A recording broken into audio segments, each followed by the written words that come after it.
आदाब नाजरीन, Saiyaara news TV में आपका खैर मकदम है।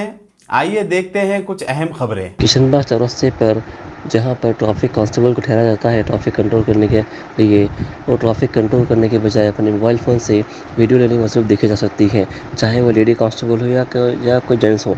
यहाँ पर उनका काम ये है कि ट्रैफिक कंट्रोल करना, ना कि वो लोगों की वीडियोग्राफी करना। हालांकि देखा जाता है कि काफ़ी लोग अपने बाजू की गली से निकलते हैं कुछ लेने के लिए और उन्हें पुलिस चालान कर देती है। अगर कोई चीज़ 10 रुपये की है तो चालान पड़ रहा है 235 रुपये का। तो सोचिए क्या हाल हुआ पब्लिक का। हर जगह देखा जा रहा है, फोटो खींच रहे हैं ट्रैफिक को पुलिस वाले, या तो वीडियो निकाल रहे हैं अपने मोबाइल फ़ोन से, या पकड़ रहे हैं और गाड़ी सीज कर रहे हैं। बस यही काम रह गया हैदराबाद ट्रैफिक पुलिस का। बस बड़े उससे कहते हैं ट्रैफिक पुलिस वो हैदराबाद में तेलंगाना की नंबर पुलिस है, कुछ नहीं है।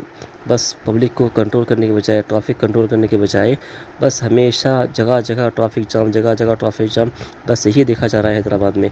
ट्रैफिक पुलिस कुछ भी काम नहीं कर रही सिवाय चालानात के।